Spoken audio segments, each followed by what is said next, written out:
Sobra-sobra na ang pambabastos na ginagawa nitong undersecretaryng ito na biro mo magsasalita ka. Ang tanong ko nga is that even allowed by the Presidential Communication Office to be saying those things?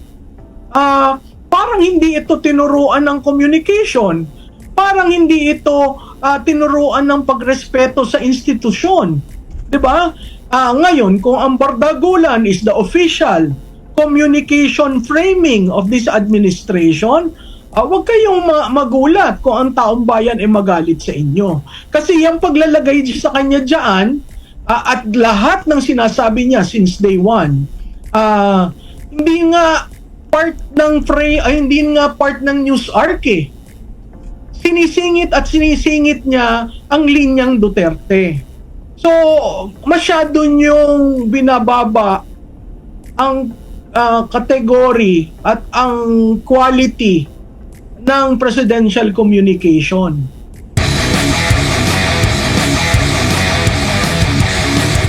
Nakikialam tayo sa gulo ng iba, pero meron tayong internal na gulo, which is itong pagpapabigay natin sa dating Pangulong Duterte sa ICC.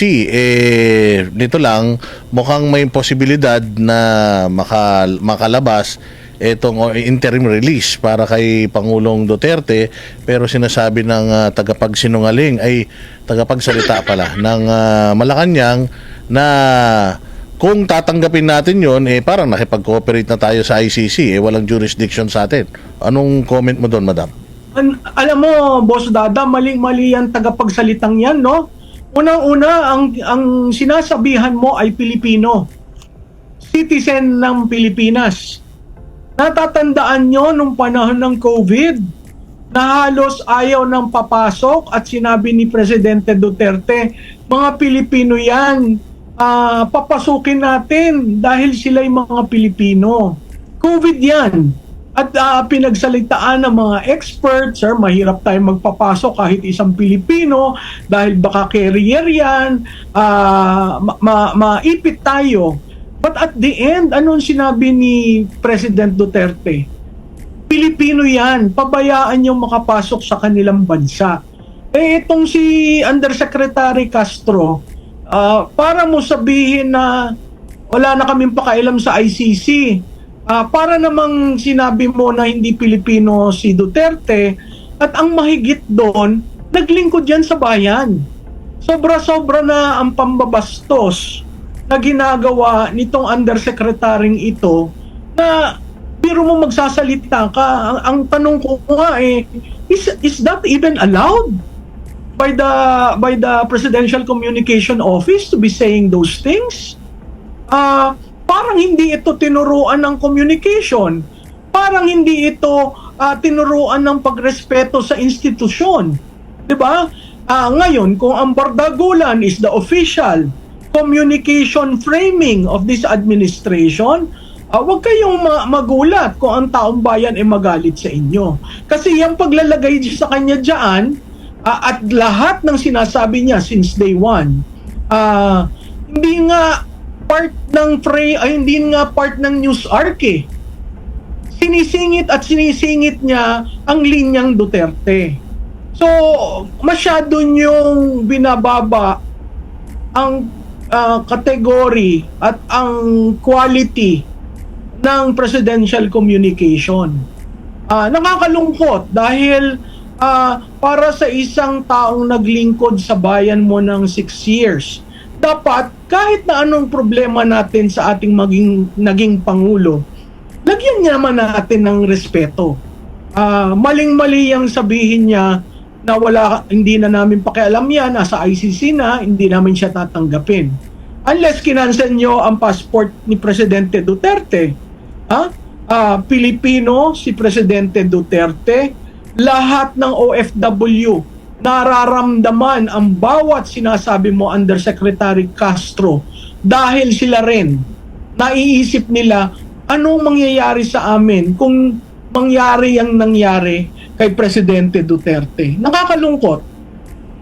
Siya na lang itapon natin kaya, ma'am, no? Para mas maganda, no? Kasi mukhang ano, hindi, Diba? marami siyang mga pinagsasasabi ngayon. Katulad yan, yung repatriation sa sa Taiwan. Sabi niya, ang bansa daw ay laging handa. Tinanong kung gaano kahanda, basta handa. Oo, alam mo, nakakatakot yan yung, anong tawag sa kanya? Press briefer. Nakakatakot yan. Kasi hindi lumilinaw ang press briefing. At never siya nagsasalita tungkol sa ano nga uli ang pinangako ng Pangulo nung inaugural. Hindi ba dapat ang Presidential Communication Office, meron kang news arc for today, balik ka uli. Ito po yung pinangako, ito na po ang nagawa. No? Walang ganong pag-i-explain. At kaya lang siya nandyan is para suplahin, patikusin, sanggahan ang lahat na itatapon sa pinuno at ang always niyang pivot, Duterte masama. Yun ang, pero mo, pinapasweldo siya ng taong bayan. Pero ganyan ang pananalita niya. Nakakalungkot.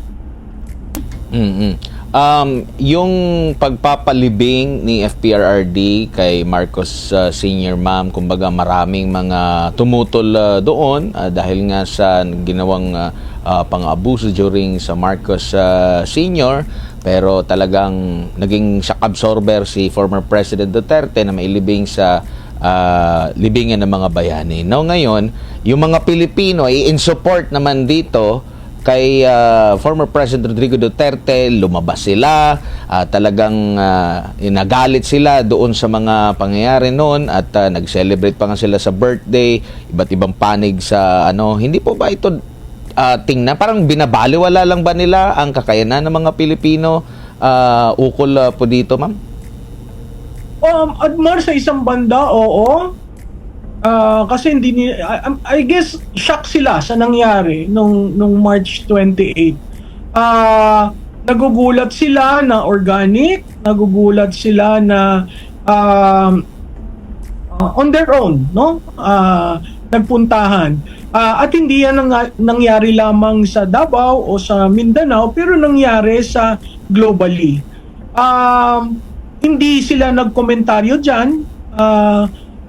Pakiwari ko, nagmamatsyag sila kung anong mangyayari, nagmamatsyag sila on several fronts. Saan ka nakakita ng administrasyon na kampanya sindi ng usok, no? create ng usok, create ng apoy, na halos sinusunog mo na ang bansa mo dahil sa politika.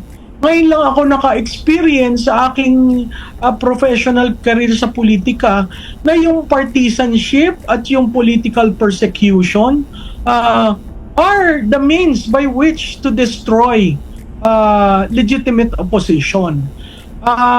Nakakalungkot yun kasi nakikita mo ang reaksyon ng tao. Dati nung nag-usap tayo, Admar, sabi ko, di ba, merong protest vote. Ngayon, klarado.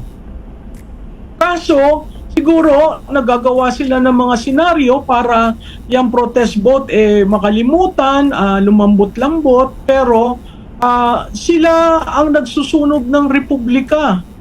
Hindi tayo. Kayo ang naninira ng republika. Hindi kami. No? Kayo ang parati na lamang since day one. Walang gawin kundi politika. Walang serbisyo. Diba? Kanina pinag-uusapan nyo yung housing, 1 million per year. Ang tanong ko, ilan na? Naka3 taon na, diba? Dapat may 3 million housing ka na. May 3 million na ba? Bumalik tayo dun sa mga records nyo. Ang daming foreign assisted projects na sana na launch na, no? Na inaugurate na. Pero tumigil. Bakit? Kasi kinuha nyo yung pondo at linagay nyo sa program. Yaan ba ang pagmamahal sa bayan? Yaan ba ang pagmamahal sa Pilipinas? Mr. President, tandaan naman nyo na kayo'y nahalal ng mga Pilipino. Kung sana man lang tingnan nyo yon habang kayo'y nag-iisip, habang kayo'y iniisip, paano ba ako lalabas dito sa gusot kong ginawa? Napakahirap po. Anong comment mo doon sa statement ngayon ng karamihan na ang pinakamagaling daw na tagapangampanya ng PDP laban itong si Pangulong Bongbong Marcos at itong kanyang tagapagsalita? Ay, ako nag-agree dyan, Boss Dada, no? Sa tuwing bukas ng bibig ni Undersecretary Castro, nare-remind sila, ay nako, ano ba yan? Diba?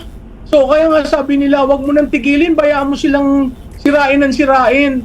Ang akin lamang, pag tayo lugmok na, diba? Nakakawa ang bansa natin, imbis na nakaangat na tayo nun eh. Kung hindi tayo nag-COVID, di ba? Nakaangat na, ready na.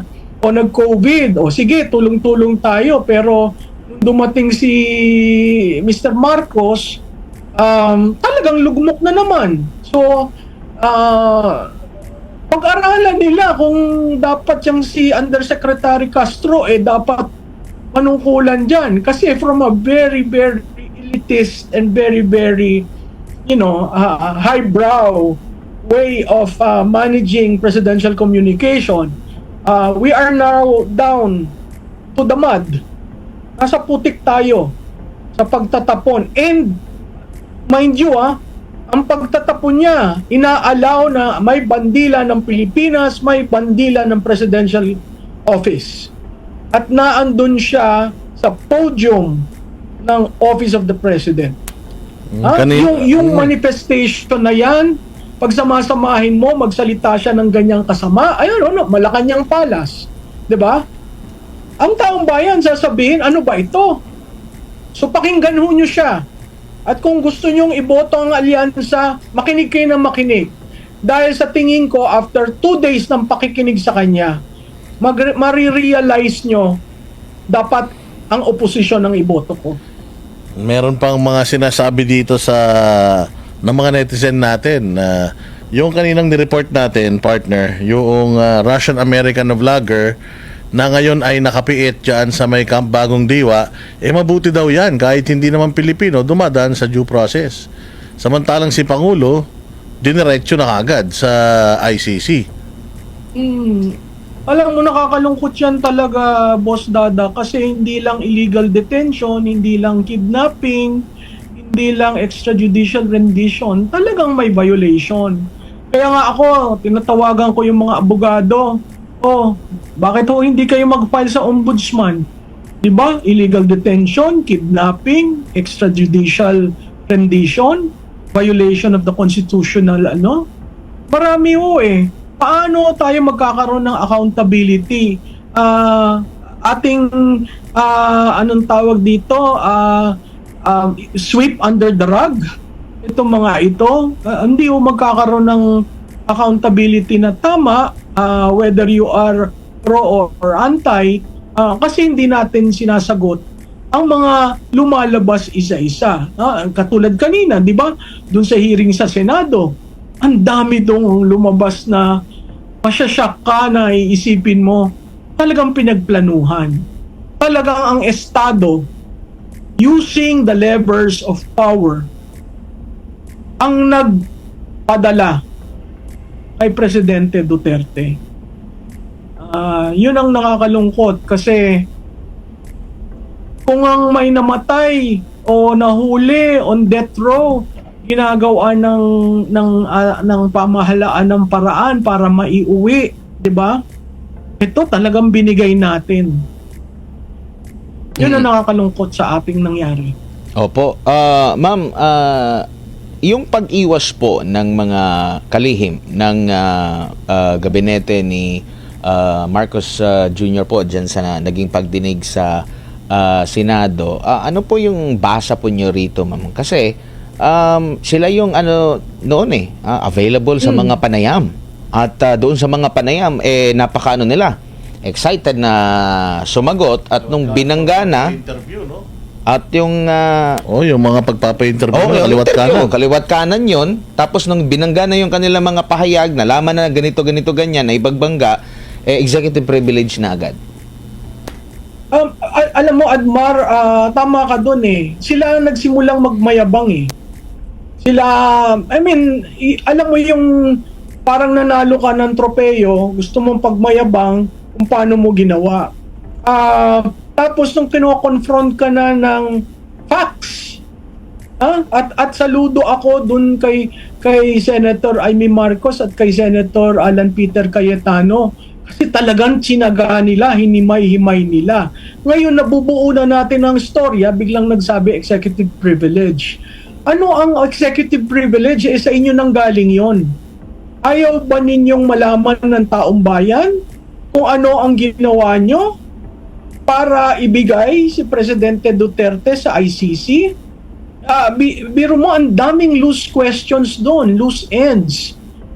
May plano pala, may nagpuntahan palang ICC dito na nakabilet sa 3 hotel, nag-collection pala ng mga impormasyon, di ba? All this aided by our very government. Doon ako nalulungkot kasi never sa kasaysayan ng Pilipino naging hudas ang Republic of the Philippines sa isang citizen nila. Kung ayaw niyong tanawin ang 6 na taon ni Presidente Duterte, tanawin natin as being a citizen of the Republic of the Philippines. Nakakahiya ang ginawa ninyo. Ma'am, ang tagapagsalita rin ng ICC nabanggit na saglit lang, ang gobyerno ninyo ang nagdesisyon na isuko ito. Pero kung matatanda natin, sabi nga ni BBM na 1,000 times daw niyang inulit-ulit at ulitin niya ulit na walang jurisdiction ang ICC. Noon pa nga natuwa si General Bato de la Rosa dahil binigyan siya ng assurance na kahit wala siyang buhok, hindi makakahawak sa buhok niya ang ICC dahil baka mangyari din sa kanya itong si Marcos Jr. Tapos iba yung nangyari at mismo ng ICC, sabi nga niya dito, now the surrender of Mr. Duterte to the ICC is something that was, of course, the decision of the Philippines authorities. And if there's any question about whether it was lawful or not, it would have to be submitted to the judges. Ano masasabi niyo, Prof? Admar, para yung sa sinabi mo tungkol sa Taiwan na statement niya, China at Taiwan. Hindi mo na mapapaniwalaan ang bibitawan nitong leader na ito. From the very start, pambubudol lahat. May sasabihin siyang isang maganda, pero babaliktad. So babalik na naman tayo dun, the state of mind of a leader. Okay ka lang ba, Mr. President? Kasi yung 180 degrees mong turn on critical issues, makakapanghina yon sa aming mga Pilipino. Kasi ikaw ang tinitingala na leader. Biro mo, ikaw pala'y ng hudas.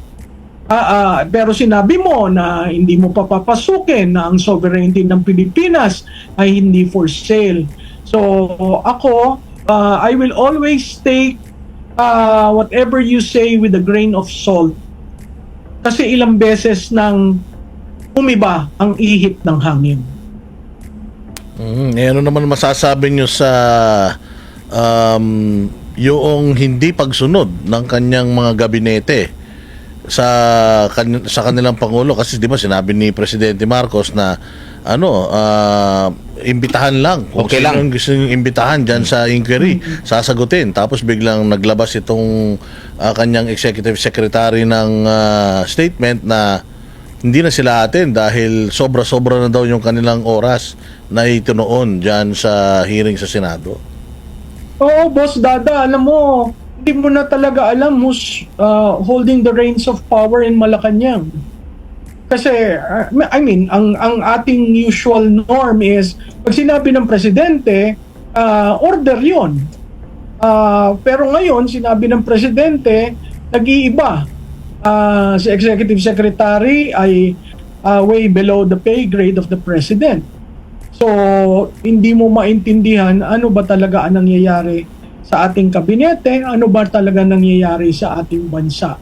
Pero, parati po, ang napakahalaga dyan, parati niyong tatanungin ang inyong sarili ito ba ay sa interes ng bawat Pilipino. Kung hindi po, maging matiyag, at dito sa eleksyon na ito, tayo po i-register natin ang ating protest vote, para palinig natin sa kanilang ng malakas, at parinig natin sa buong mundo na hinihindian natin ang administrasyon na ito.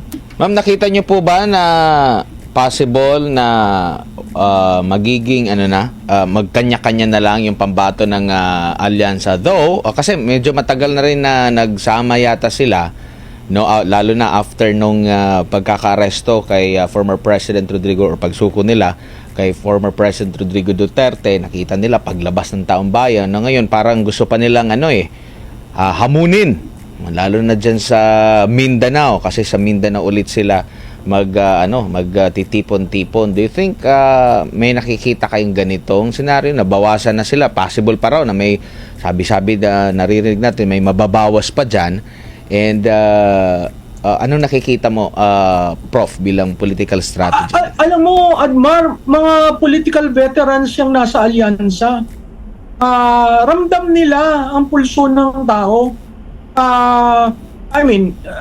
Si Sen Soto, si Sen Lacson, these people know. At unti-unti sila nagsasalita. In fairness to Senator Lacson, talagang he has been saying his piece. Sa tingin ko, mahirap mong pagsamasamahin sila, dahil yung taong bayan mismo na nandyan sa rally ang sumisigaw ng iba. Kahit nga si Andrew nawalan ng visa di ba? At makikita mo ang mga local government candidates, rini-require nila ng permiso ng lahat ng areas na gagamitin ng opposition. Pero bubulong sila sa iyo. Sasabihin sa iyo na tutulungan po namin kayo. So, ang pondo nasa administrasyon, ang pulis, ang militar nasa administrasyon, pero sa tingin ko ang taong bayan, kitang-kita natin nung lumabas.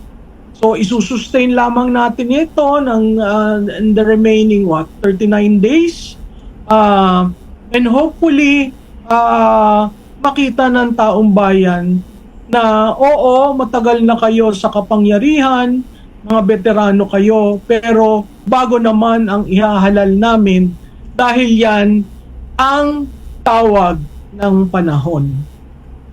Siguro bilang panghuli, ma'am, mensahe nyo sa mga kababayan natin po na talagang sila yung pangunahing maapektuhan din ito, dahil imbis na yung lagi nilang sinasabi na pagtugon sa problema sa pagtaas na presyo ng bilihin, kahirapan, pero parang iba yung inaatupag ngayon ng ating gobyerno po. Admar at saka Boss Dada, maraming salamat sa inyong mga tagapakinig sa darating Mayo 12. Tandaan po natin, nagbago ba ang ating pamumuhay in the last 3 years under this administration? Pangalawa, ang Kongreso ba ay naging partner ni Juan de la Cruz sa mga maaayos na batas, sa mga paggamit ng pera ng ating taxpayers through the budget, at sa mga prosesong hindi mapaniil kay Juan de la Cruz?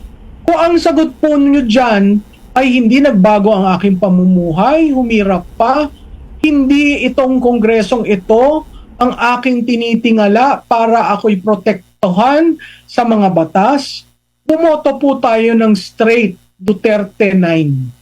Okay? Iboto po natin yung mga independent candidates na gustong maghayag ng kanilang kagustuhang maglingkod. Iboto po natin yung ating mga re-electionists na hindi nagnakaw, hindi gumagamit ng bawal na gamot, at hindi ang feeling nila siya ang Diyos o Diyosa pagkatapos ng halalan. Ngayon, dun sa magbibigay ng pera, tanggapin po nyo.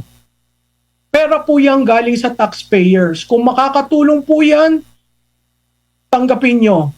Pero sana ang hiling ko, iboto po nyo ang nasa puso nyo. Tandaan po ninyo, ang ating iboboto, maninilbihan yan ng 3 years at 6 years. Almost 1 decade. Mahirap po tayo magkamali muli. Maraming salamat, Prof, sa inyong oras at panahon. Sa uulitin po, ingat po kayo.